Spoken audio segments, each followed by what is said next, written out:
네, 경제 아나운서의 개념 있는 토크에 오신 여러분 환영합니다. 오늘도 지난번에 이어서 계속해서 인물들에 관한 이야기 함께 나눠보려고 하는데요. 이 인물들이 정말 큰 글로벌 기업들을 운영하는 수장들이기 때문에 이들이 어떤 가치관을 가지고 또 경영을 해나가는지 우리가 하나씩 포인트 짚어보겠습니다. 또 그를 통해서 이 기업들이 앞으로 어떻게 성장해갈지, 경영을 펼쳐갈지도 힌트를 얻어가는 시간 되시길 바라겠습니다. 오늘도 끝까지 함께 해주세요. 오늘 본부장님과 함께 인사 나눠보겠습니다. 여러분 안녕하십니까. 안녕하십니까? 네. 반갑습니다. 네. 반갑습니다. 네. 본부장님, 네. 오늘 제프 베이조스라는 네. 인물 준비해 네. 왔거든요. 제프 베이조스 그는 저는 사실 좀 낯설었어요. 네네네네. 어떤 기업의 수장인지 제가 말 안 하려고요. 네. 좀 이따 얘기하려고요. 그렇게 하십시오. 네. 네. 네, 그래서 제프 네. 베이조스에 대해서 제가 살짝 설명을 한번 드려볼까요? 네. 하십시오. 네, 네. 1964년생입니다. 1월 12일에 태어났고 미국의 뉴멕시코주에서 출생을 했다고 하는데요. 정말 똑똑한 사람이에요. 고등학교를 수석으로 졸업했을 뿐만 아니라 곧바로 또 프리스턴 대학교의 물리학과에 입학하기도 했다고 해요. 네네네. 근데 꼭 이런 수장들이 약간 괴짜의 기질도 좀 있잖아요. 네네네. 졸업했을까요, 못했을까요? 보통 졸업 안 하잖아요, 참고는. 그러니까요. 이 물리학과에 들어가서 '아 물리는 내 적성이 아니구나.'를 딱 알고 빠르게 전과를 했다고 하네요. 컴퓨터 과학으로 전공을 바꾸고 그다음에 졸업을 했다는 이야기까지 짚어 드립니다. 이 제프 베이조스의 얼굴 화면으로 보실 수가 있는데 굉장히 낯설게 생각하시는 분도 분명 저처럼 있을 것 같아요. 어느 기업의 수장일지 여러분 머릿속에 한번 생각을 떠올려 보시고요.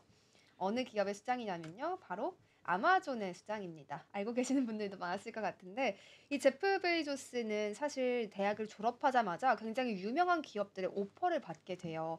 인텔 연구소라든가 앤더슨 컨설팅의 오퍼를 받는데 이런 오퍼들 모두 거절을 하고요. 완전히 무명이었던 벤처기업인 피텔에 입사를 한다고 합니다. 역시 평범한 인물은 또 아닌 것 같아요. 이곳에서 통신 프로토콜 프로그래밍 업무를 수행을 했는데 얼마나 일을 잘했는지 입사 1년 만에 이 부책임자로 승진을 했다고 합니다. 근데 여기서도 좀 책임자니까 계속해서 승진 바라보면서 일할 수도 있는 건데 딱 2년 차가 됐을 때 그만둡니다. 이런 결단력이 어디서 나오는지 참 대단하기도 한데 이 이후에는 또 뱅커스 트러스트의 컴퓨터 관리자로 일을 하는데요. 여기서도 마찬가지로 10개월 만에 회사 내 최연소 부사장까지 승진을 한다고 합니다. 대단한 인물인 것 같은데 또 여기서 멈추질 않아요. 계속 질주를 합니다. 그 이후에는 또 신생 금융사로 옮겨가면서 트레이딩 전략팀을 이끌었고요. 이곳에서도 또 한 번 26세에 최연소 부사장을 답니다. 이렇게 해서 또 몇 해 후에는 수석 부사장까지 달고요. 이곳에서 당시 직원이었던 맥켄지 스콧 아내를 만나 결혼을 하게 된다라는 스토리까지 이어졌습니다. 정말 평범한 인물이 아니네요. 네, 어떻게 맞습니다. 이렇게 짧은 시간 내에 부사장 타이틀도 달고 이직도 빠르게 해내고 또 거기서도 일을 잘해내고 어떻게 이렇게 할 수 있을까요? 머리가 좋은 거죠. 그쵸. 정답입니다. 네. 머리가 너무 좋으니까 가능했던 일 같아요 네. 정말로. 네. 이렇게 해서 좀 제프 베이조스에 대한 일대기 살짝 살펴봤고요. 네. 이 아마존을 창립한 사람이라는 점이 사실 가장 중요하잖아요. 이 아마존에 대한 초기 모델을 제가 한번 가지고 와 봤어요. 이 그림이 바로 제프 베이조스가 아. 아마존닷컴에 대한 창업을 처음 준비할 당시에 냅킨에다가 그려 놓은 다이어그램입니다. 음. 잠깐 제가 요거 설명 한번 해 드릴게요. 이 성장 구조 모델이라고 보시면 되거든요. 적은 비용의 구조를 만들고요. 그다음에 비용 자체가 적은 구조이니만큼 저가의 비용으로 또 소비자들이 구매를 경험할 수 있게끔 이런 경험을 제공합니다. 그러면 소비자들이 당연히 많이 접속할 수밖에 없겠죠. 저가 모델을 토대로 해서 트래픽을 발생시키고 또 이렇게 많은 접속량을 토대로 해서 판매자들을 모으겠다라는 그런 이야기였습니다. 판매자들을 모으면 또 고객들은 어떻겠어요? 더 많은 선택지가 생기겠죠. 그러면서 고객들이 또 더 접속하는 이러한 자연스러운 모델을 이렇게 구안을 해놨습니다. 저가 제품에 대한 구매 경험이 가장 중요한 포인트가 될 것 같아요. 이런 모델을 또 어떻게 생각해냈을까요? 어린 어 나이였을 텐데. 모르겠어요. 그러니까요. 그래서 이 아마존을 설립할 당시에 이 제프 베이조스는 아무래도 자체적으로 돌아가는 어떤 이런 시스템을 만들자. 단순히 내가 제품을 공급하고 판매하고 이런 걸 넘어서서 하나의 플랫폼으로서의 역할을 새롭게 해내자라는 걸 아마 구상했던 것 같습니다. 이 아마존닷컴이 처음에는 서점으로 시작했던 거 혹시 알고 네, 그건 계시나요? 알고 있습니다. 네, 알고 네, 계시죠. 네. 이 서점으로 시작을 했던 당시에 초기 사이트 화면을 제가 가지고 와 봤어요. 여기 확인해 보실 수가 있는데 네. 아마존 아마존닷컴, 북스 이런 이름으로 이제 운영되어 있던 사이트 화면입니다. 네. 되게 옛날 느낌?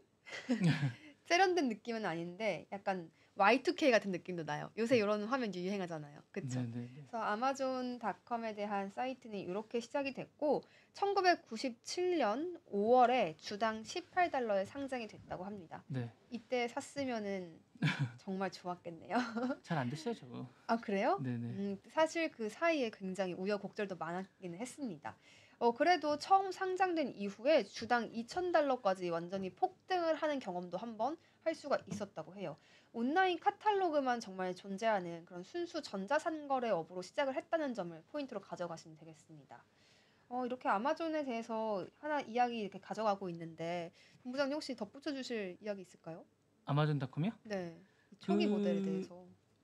저게 이제 지금 보면 그 알라딘하고 비슷한 거예요. 아, 알라딘하고 비슷하다고 보시면 되고 이제 그 온라인으로 이제 책을 파는 약간 그런 개념으로 보시면 되는 거거든요. 어, 온라인으로 책을 파는 개념으로 시작한 거예요. 그러니까 이제 네. 아마존닷컴이 기본적으로 이제 온라인 그러니까 서점을 온라인으로 옮겨 놓는 약간 이런 아, 그러니까, 저거 이제 생기고 나서 비슷한 모델들이 많이 생기기 시작했어요. 이제 그러면서 이제 네. 아마존닷컴을 이제 만들기 시작했는데 저기서 이제 확장을 잘 한 거죠. 근데 사실은 음, 초반에는 약간 신선했는데 빨리 전환하고 이제 그러면서 이제 지금 보시면 아마존닷컴이 책을 전자책을 만들기 시작한 그쪽으로 옮겨가기 시작한 거예요. 네. 전자책 분야도 이제 하기 시작했는데 저는 아마존닷컴이 전자상거래도 많이 했지만 책을 만들기 시작한 게 되게 좋은 것 같아요. 음, 전자책을 읽어보셨는지 모르겠는데 네. 아마존닷컴이 그게 좋아요. 그 이북 책을 네. 만드는 게 되게 좋아요. 혹시 보셨어요? 아, 아니요. 네. 아마존닷컴이 이북 책이 되게 좋아요. 그래서 어, 이제 그 이북이 아마존닷컴이 이링크라고 해서 전자책을 진짜 활자책처럼 읽는 책이 되게 좋아요. 완전히 기술력에서 우세한 그런 건가요? 그런 거보다는 이제 네. 우리가 책을 보면 우리가 이제 우리가 태블릿처럼 보면 눈이 아프거든요. 맞아요. 그러니까 책을 진짜 책처럼 읽게끔 이제 이링크라고 해서 네. 잉크처럼 읽는 책이 있어요. 전자책을 아, 약간 그런 이북 리더기 이북 시스템으로. 리더기를 네. 처음으로 도입한 게 이제 아마존에서 하는 게 있어요. 그러니까 아, 그거를 이제 먼저 그 오아시스라고 해가지고 이제 네. 아마존에서 나오는 게 있어요. 근데 그거를 음? 먼저 도입해가지고 이제 시리즈로 나오는 게 있어요. 그거를 이제 하고 그다음에 그 전용으로 이제 걔네가 만드는 책 시리즈가 있어요. 아마존에서 네. 만드는 그 부분을 싸게 파는 쪽이 있어요. 그쪽에 아, 아마존에서 파는 그 전용으로 이제 그것들을 팔고 있어요. 그렇게 해서 음, 전자책 쪽을 빠르게 이제 그 판매, 그러니까 이 사업부가 여러 개가 있는데 프라임 네. 사업 쪽에 그 전자책을 이제 그 책을 판매하면서 전자책 분야 사업을 활발하게 또 개발을 했어요. 그러면은 전자책 산업을 그렇게 열심히 할 수 있었던 이유가 이렇게 서점으로 하면서 시작했기 하면서 때문이었던 이제 그 건가요? 꿈을 계속 음, 베이조스가 키워 나갔던 건데 아, 생각보다 무식했던 게 뭐냐면 네. 어 그 베이조스가 생각보다 무식하게 이걸 했던 게 뭐냐면 네. 어 데이터베이스 작업을 했어요. 와, 책을 다 스캔을 했어요. 그러니까 책 전체를 네. 생각보다 이제 어떻게 스캔했냐면 책을 다 뜯어가지고 다 네. 스캔을 했어요.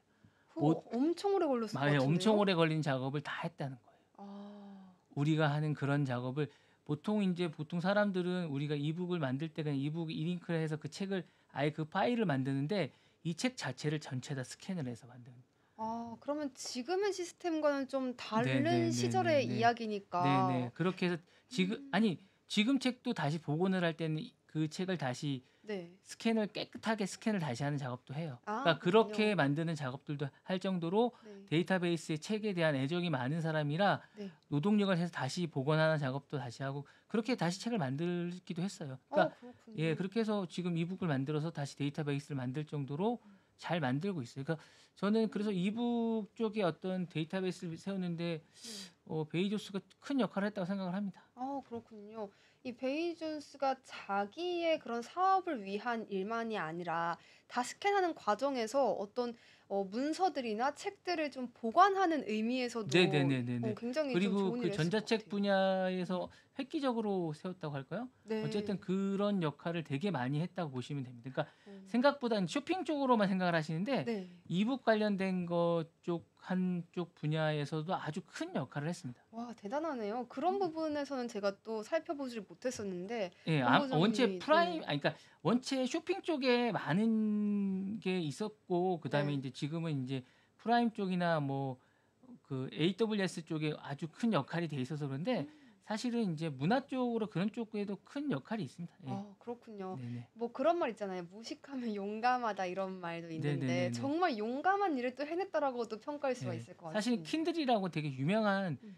그러니까 네. 킨들이라고 있거든요. 이북이라고 이제 네. 보시면 그 제 노트북 잠깐 펼쳐주시겠어요? 제 거 잠깐 보여주시겠어요?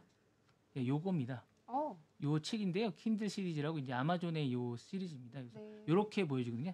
아마존의 요 음. 시리즈를 이렇게 프라임에 해놨으면 이걸 다 볼 수가 있거든요. 저도 이제 책을 갖고 요 이북을 갖고 있는데 네. 요걸 보시면 이렇게 이게 눈이 아프지가 않습니다. 되게 깨끗하게. 근데 음. 우리나라가 요걸 도입해서 이제 여러 가지를 구현하는 이 기술력을 따라갈 수가 없습니다.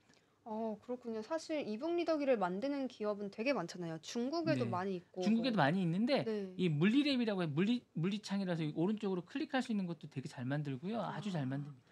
그렇군요. 예. 정말 보기 편하게끔 만든 예. 그 시초를 이 역할을 네. 지금도 해놨다라고. 계속 만들어지고 있고 네. 이거 보시면 시리즈도 이렇게 많습니다. 킨들 뭐 컬러 소프트 컬러로 요새 나오는데 와. 이렇게 해서 여러 시리즈도 많습니다. 이렇게 해서. 이북 리더기를 컬러로 하면서 눈에 무리가 안 가게끔 네네네네. 하면서 정말 좀 페이퍼 화이트라서 획기적이네요. 가격도 되게 네. 저렴하고요. 네. 예, 이렇게 해서 만들고 음. 여러 가지가 많습니다. 이렇게 해서. 맞아요. 책을 읽을 때 사실 가장 좀 힘든 게 네. 무거워서 엄청 들고 가볍고 다니기가 좋습니다. 예. 힘든데 그러니까요. 눈도 또 그러니까 편하니까 책을 읽건 디바이스를 다르고. 여러 가지를 만들고 보시면 네. 요 위에 맨 위에 창을 보시면 디바이스 에코라고 알렉사가 있고요. 네. 이렇게 여러 가지 디바이스를 만듭니다. 오. 알렉사라고 있고 킨들이 있고요. 이렇게 다양한 디바이스를 만듭니다. 자체적으로. 자체적으로 만든다는 게 네, 대단하다. 아마존 쪽에 파이어 킨들이라고 해서 네. 태블릿도 보시면 파이어 태블릿이 있거든요. 이게 되게 저렴합니다. 물론 이게 이제 자기네가 OS를 자체적으로 만들기 때문에 네. 이거 뭐 너무 새끼로 썼는데 아마존 루나라고 해서 이런 것도 있고요. 네. 어쨌든 아마존이 나름 괜찮습니다. 이게 나중에 제가 한번 아마존 기업에 대해서 설명을 한번 나오중에 아마존 했나요? 우리 한번? 아마존 안 한 걸로 또 했죠. 알고 있는데. 그래요? 했나요? 모르겠습니다. 아마 아마존 생태계에 대해서 제가 한번 설명을 드리면 이게 괜찮습니다. 그렇군요. 아스트로도 있고 뭐 재밌습니다. 이거 아마존 생태계. 지금 제프 베이조스 창립자에 대한 이야기를 하면서 아마존이 어떤 사업을 또 가져가고 있는지까지 짚어드렸어요. 제가 처음에 말씀드렸잖아요. 이 창립자들이 어떤 마인드를 갖고 경영하는지에 따라서 네. 또 이 사업 움직임까지 가져갈 수 있다고 해드렸는데 그런 부분 오늘 본부장님이 잘 네네. 짚어주고 계십니다. 네. 계속해서 이 인터넷 서점으로 시작한 아마존 이야기 조금 더 이어가 네네네. 보겠습니다.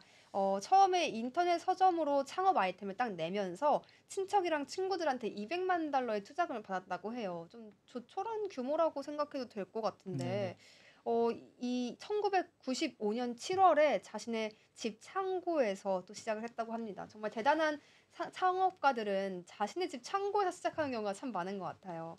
이런 부분이 네. 좀 재밌는데 근데 그거는 네. 이제 그 미국의 집 구조를 보시면 될 것 같은데 그렇군요. 미국이 집이 이제 단독 주택이 있는데 미국에 이제 집을 사시면 네. 왜냐면 이제 집이 따로 사무실을 내기가 좀 애매해요. 집이 이제 단독 주택이 있고 이제 멀리 있어서 창고라기보다는 네. 공간이 거기밖에 없어요. 뭔가 그렇군요. 할 수 있는 공간. 그러니까 왜 창고를 쓰느냐가 이제 궁금하실 텐데 뭔가를 할 수 있는 공간이 거기밖에 없어요. 약간 뭐 다락방 느낌? 아니 그게 아니고 이제 그게 인가요? 뭐냐면 뭔가를 이제 뭘 만들거나 뭔가를 작업을 할 수 있는 공간이 네. 그 차를 하거나 뭘 할 수 있는 공간이 거기밖에 없어요. 창고라기보다는 거기 주차 공간이거나 그 공간밖에 없어요. 그러니까 방 말고는 그 공간밖에 뭘 할 수 있는 공간이 없는 거예요. 창고자고 그러니까 창업할 수 있는 공간이 창고밖에 없냐고 그럴 텐데 네. 단독 주택에 뭔가를 할 수 있는 공간이 그 공간밖에 없는 거예요. 저는 그러니까 네. 그러니까 뭐 위워크나 이런 데 가지 않는 이상 거기밖에 없어요.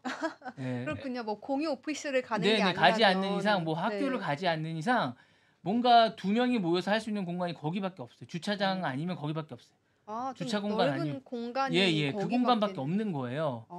부모님 그런 방을 빌리지 않는 이상 그 공간밖에 없어요. 그런 예, 또 집 구조상 배경이 거기밖에 없어요. 네. 집을 한 채 빌리지 않는 이상. 예, 그러면 이렇게 시작을 창고에서 해서 네. 나중에 뭐 집을 한 채 모든 사람이 빌릴 다 거기서 수도 해요. 아 그래서 그런가요? 네네, 그래서 창고에서 이렇게 시작을 많이들 하는 거군요. 네네, 이런 배경까지 좀 재밌는데 아마존닷컴은 정말 창업 일주일 만에 좀 성공을 거뒀다고 합니다. 미국 전역에다가 그리고 전 세계 45개 도시에다가 서적을 판매하기 시작했고 월스트리트지에서 일면에 아마존닷컴에 대해서 대서특필하기도 했다고 해요. 이렇게 젊은 나이에 다수의 성공을 거두고 있는 제프 베이조스의 이야기까지 정말 짚어드리고 있습니다. 물품 없이요. 온라인 카탈로그만으로 운영을 하는 그런 순수 전자상거래 업체를 당시 운영했던 건데 전자상거래의 시초라고 봐도 무리가 아닐 것 같습니다. 네네, 맞습니다. 네. 네네, 이런 생각을 했다는 게 참 대단한데 또 제프 베이조스가 타고난 사업가다 싶은 부분이 또 있습니다. 바로 그 이후에는 워싱턴 포스트를 인수했다라는 것까지 우리가 확인해 보면 좋을 것 같아요. 워싱턴 포스트가 미국 3대 일간지죠. 네, 맞습니다. 네. 예. 이렇게 큰 일간지를 인수를 2억 5천만 달러에 했다고 합니다. 꽤나 큰 돈이기도 한데 3대 일간지인 것 치고는 조금 싸게 한 것 같아요. 네, 네, 네, 그 이유가 바로 워싱턴 포스트가 경영난에 허덕이고 있었기 때문이라고 해요. 이런 부분을 딱 캐치하고 내가 인수하겠다라고 도전을 하는 게 정말 사업가의 기질이 있다 이렇게 보이거든요. 네, 네, 네. 네. 그래서 인수를 한 이후에 워싱턴 포스트는 제프 베이조스의 지휘 아래에서 운영이 됐고요.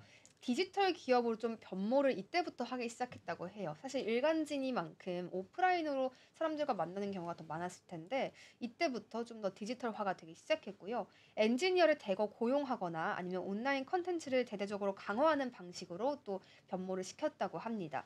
그래서인지 좀 2년 만에요. 워싱턴 포스트의 웹사이트 방문자가 3배가 증가했다고 하네요. 2배도 어려운데 3배까지. 대단하죠. 네. 별로 안 신기하신가요? 아니 전 그게 이제 신기해요. 워싱턴 네. 포스트를 한 건 이제 두 가지가 있는 것 같아요. 네. 그 아마존이 이제 온라인 방문자가 있으니까 그게 네. 두 개 시너지를 하는 게 좀 있고요. 아, 두 가지가 있는 것 같아요. 그러니까 이제 그때 당시에 이제 제가 볼 때는 그 사이가 안 좋았어요. 트럼프하고. 네. 그래서 이제 트럼프하고 싸우려는 것도 좀 있었던 것 같고요. 음. 그 서로 시너지를 내려고 했던 것 같아요.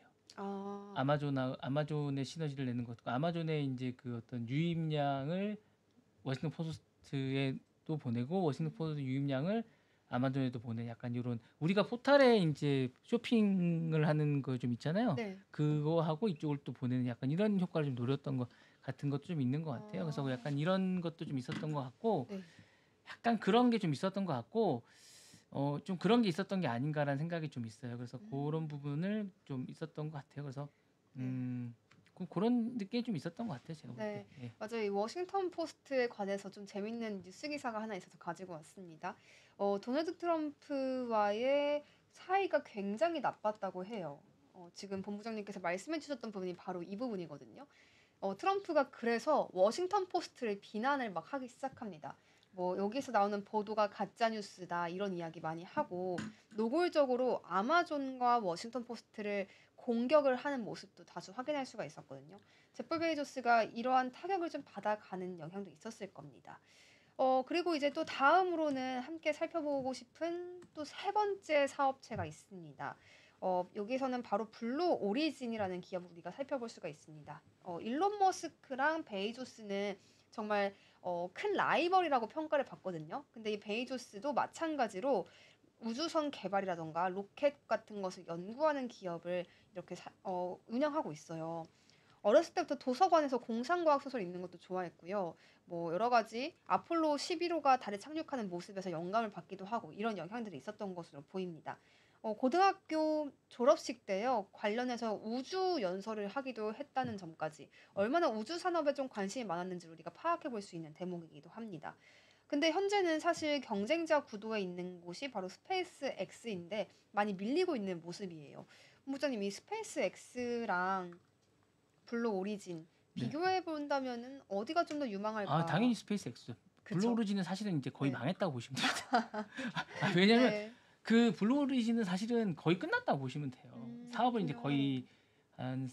거의 이제 접은 거고 스페이스X는 이제 수익이 나고 있는 구조이기 네. 때문에 끝났다고 보시면 됩니다. 아, 예, 거의 끝났다고 보시면 되고 네. 스페이스X는 이제 그 계속 이제 2년 전부터 이제 올해부터인가요? 거의 흑자를 내고 있고 네. 블루 오리진은 사업을 올 초부터 접었습니다. 거의. 아. 예, 접은 상태고 거의 안 되고 있습니다. 그래서 음. 사실은 베이조스는 거의 이제 안 하고 있는 상태고요. 성공을 시키고 있는 상태입니다. 예, 그런 음. 부분이라 사실은 이제 베이조스는 접었고요. 사실은 이제 이분 말고 이제 그 버진 그룹도 이걸 하고 있거든요. 네. 세 분이서 이제 했는데 유일하게 살아남은 게 스페이스X입니다. 아, 우주 산업이 그만큼 돈이 많이 진입하기도 듭니다. 어렵고 예. 성공하기도 그러니까 어렵고. 사실 네. 3대 괴짜들이거든요. 그러니까 제가 한번 이걸 하긴 했었는데 네. 세 분이 하셨는데 어쨌든 세 분의 이제 탐험가 대기업 이제 정말 돈이 많은 세 분이 하셨는데 네. 리차드슨이나 세 분이 하셨는데 베이조스도 실패했고 뭐 리차드슨 실패했고 이제 유일하게 이제 네.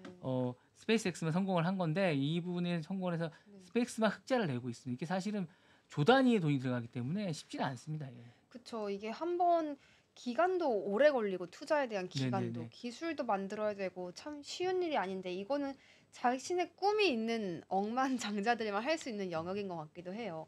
그래서 2024년에 달 착륙을 하는 것이 목표였다 뭐 이런 이야기까지 있었는데요. 이 아마존의 제프 베이조스 CEO 자리에서 물러난다는 이야기까지 제가 함께 살펴보고 싶습니다. 이 CEO에서 왜 물러나는지가 되게 재밌어요. 바로 이 블루 오리진에 대해서 자신이 좀 더 투자를 하겠다, 거기에서 집중을 하겠다라고 하면서 아마존의 CEO 자리에서 물러난다고 했거든요. 이 2021년 2월에 물러나겠다고 이야기를 했고 또 그러면서 후임은 그 최측근인 다른 CEO 앤디 제시가 맡기로 결정이 되었다는 점까지 함께 드리겠습니다. 이 CEO 자리를 물러나면서요. 재밌던 점은 실리콘밸리의 CEO 전통이 있나 봐요. 이메일로 그냥 간단하게 저 사퇴합니다. 이렇게 보냈다고 해요. 네, 이런 점들까지 같이 짚어보니까 재미있습니다. 베이조스도 우주 여행 성공했다라는 기사도 있어요. 사실 이게 이미 2021년의 기사이니까 좀 꽤 된 뉴스인데요. 맞습니다. 네. 네, 10분 정도 우주 여행을 성공을 했고 뭐 정말 좋아했다라는 이야기 나오는데 여기까지가 조금 한계였나 싶기도 하네요. 이미 네. 사업을 좀 접었다고 하니까. 맞습니다. 네. 네. 우주 비행이 어쨌든 성공을 하기는 했고요. 우주 여행에 동생도 같이 갔고 뭐 총 3인이 동행을 했다고 하네요. 또 지구로 귀환을 하면서 모든 아마존 직원들과 고객들에게 감사한다.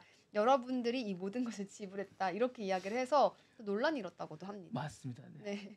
이 돈을 우주 여행을 하라고 우리가 내준 것은 또 아닐 수 있기 때문에 반박이 있었을 것 같습니다. 아까 전에 이제 트럼프와 제프 베이조스 간에 좀 갈등이 있었다라는 점도 저희가 전해드렸었잖아요. 근데 지금은 조금 상황이 달라졌습니다. 이번 트럼프 정부에 대해서 굉장히 낙관적으로 생각한다라는 이야기도 제프 베이조스가 내놓은 바가 있어요. 그 이유가 무엇인가 했더니요. 그동안 너무나도 많은 규제가 있었다. 사업을 운영하기 힘든 부분이 있었는데 이제 트럼프 정부에서는 이런 규제 완화가 이루어질 수 있을 것으로 보이기 때문에 이 점을 굉장히 희망적으로 생각한다라고 기대감을 좀 표시했다고 합니다. 여기에서 또 자신이 도움될 수 있는 부분이 있다면 기꺼이 돕겠다라고도 했는데 와, 이렇게 지지를 강렬히 표현한 이후에 트럼프 정부가 들어서는 것이 확정이 됐잖아요. 네. 대박인 건 여기 있습니다. 재산 70조 늘어나. 그러니까 트럼프 승리에 일론 머스크도 재산이 많이 늘어났다는 거 모두 알고 계시겠지만 제프 베이존스 역시도 크게 재산이 늘었다고 합니다. 어느 정도 늘었나 보면 우리 돈으로 얼마 정도 늘었을 것 같으세요? 베이조스요? 네. 트럼프만큼은 안 늘었을 것 같은데요. 그래요? 많이 차이가 많이 났다고 제가 들었거든요. 늘어나긴 했는데. 그 재산이 10조 원 정도 더 늘어났대요. 네. 차이가 계속 늘어나고 10조 있다고. 원. 네. 그 제프 베이조스의 재산이 네. 하나로 2위잖아요. 328조 6,800억. 네, 2위로 근데 알고 있습니다. 그래서 더 늘어난 거예요, 그러면은? 그러니까 그 네. 저기 누구야? 저기 누구죠? 일론 일론 머스크 머스크요? 다음이 네. 베이조스로 알고 있습니다. 아, 진짜 대단합니다. 네. 근데 또 제프 베이조스에 대해서 이렇게 쭉 얘기를 나누고 있는데 사실 사생활에 대한 얘기도 살짝 곁들여 보고 싶어요. 네네네. 네, 제프 베이조스가 이혼을 한 바가 있는데 이 당시에 40조 원의 이혼 합의금이 있었다라는 보도 제가 절반 준 가지고 건 왔습니다. 아니네요, 그러면? 이때 당시에요. 근데 무조건 이혼을 하면 50대 50으로 재산을 나누는 법이 있었대요. 워싱턴주에. 예. 근데 그게 이제 그 결혼 이후에 번 돈을 절반 나누는 거 아닌가요? 아, 그렇죠. 그렇죠. 그런 네. 또 기준이 있었을 거예요. 그렇죠? 이혼 네네네네. 관련해서. 그래서 이때 당시에 40조 원의 합의금을 받은 이후에 네. 맥킨지 이 아내분은 세계 4위의 여성 부자가 됐다고 합니다. 네. 부럽네요. 한순간에 네. 세계 4위가 돼버리는 결혼을 잘해야겠네요. 뭐 여러 가지 재밌는 이슈들이 이렇게 계속 있는데 맥켄지한테 하나로 43조 원 정도를 지급했다고 하고 맥켄지는 이 합의금의 일부를 또 기부를 했다고는 합니다. 예. 기부. 돌연 결혼 생활 25년 차에 왜 이혼하신 겁니까? 이혼한다는 이혼 원인은요, 이 베이조스의 불륜에 있었다고 아, 합니다. 그런가요? 네. 그 원인도 밝혀졌습니까? 네, 아, 그렇습니다. 예. 관련해서 좀 논란이 당시에는 있었긴 하는데 네. 뭐 지금에서야 이미 지난 일이니까요. 네, 네. 2019년 당시의 이야기입니다. 네. 네, 이렇게 해서 좀 아마존닷컴의 창립자였던 베이조스의 이야기 계속 나눠가고 있는데요. 아마존닷컴에 대한 비판의 목소리도 우리가 살펴보기는 해야겠습니다. 사실 독점에 대한 얘기 계속 나오잖아요. 그렇죠? 네, 네, 네. 아마존이 어떻게 이 독점을 이어가냐 하면은 자신들한테 입점되어 있는 소규모의 업체들한테요. 어떤 정해진 할인과 리베이트를 채우지 않으면 내쫓겠다라는 식으로 약간의 협박 아닌 협박을 하는 것 같습니다. 근데 아마존의 이 유입량이 워낙 많잖아요. 트래픽 자체가 네, 높기 네, 네. 때문에 이 소매 업체들 입장에서는 너무 절대적인 존재거든요. 아마존이. 그래서 그렇습니다. 네. 아마존의 그냥 이야기를 다 들어줄 수밖에 없는 약간의 독점과 관련한 비판이 계속 나오고 있습니다. 이 부분은 사실 미국에서 반독점법 가지고 좀 엄하게 다루기도 하잖아요. 근데도 이런 독점이 계속된다는 점에서 아마존을 좀 어떻게 바라봐야 할지 좀 고민도 되거든요. 잘 바라봐야죠. 어쩔 수 없는 거 아닌가요? 아니 근데 이제 네. 그 뭐지? 독점은 계속 미국에서는 또 높게 평가하기 때문에 뭐 네. 그냥 뭐 우리가 어떻게 할 건 아닌 것 같고요. 그 맞습니다. 나라 잘 할 것 같습니다. 네. 그쵸. 이런 여러 시장 가지 자체를 뭐 그거 네. 부분은 미국이 우리나라보다 더 뭐 잘하고 있기 때문에 근데 이제 아마존은 그런 것 같아요. 뭐 싼 물건을 소비자에게 얼만큼 잘 주느냐의 부분인데 사실은 뭐 우리가 신경 쓸 건 아닌 것 같고요. 그 나라에서 신경을 쓸 것 같습니다. 근데 맞아요. 다만 뭐 그런 거는 우리가 신경 쓸 건 아닌 것 같은데. 네네. 네, 맞습니다. 그래서 이렇게 다양한 시각이 또 아마존을 향해서 있다는 점까지 같이 짚어드렸습니다. 오늘 내용 조금 유익하셨을지 모르겠습니다. 본부장님 마지막으로 좀 덧붙여주고 나 싶으신 궁금한 게 거 있으시면. 그 왜 그 외모가 그분이 이제 머리숱이 없으시잖아요. 네. 그 부분에 관한 조사 혹시 좀 하셨나요? 젊은 시절부터 그런 헤어스타일을 좀 유지를 하셨더라고요. 네. 근데 이제 뭐 약간 스티브 잡스도 그렇고 약간 네. 좀 그런 성공한 분들 머리숱이 없는 분 좀 있으시죠. 손정희 회장도 좀 없으시고 그때 근데 특별한 항상 이유가 좀 있으신지 이 궁금해서. 머리숱 이야기가 나오면은 네. 이게 스타일로 봐야 할지 네, 어떻게 네, 봐야 네, 할지 네, 저는 네. 되게 어려워요. 그래서 궁금해서 여쭤본 거. 네, 그 부분에 대해서는 제가 좀 추가적인 조사를 해서 와야겠습니다. 한번 그 네. 조사만 해주십시오.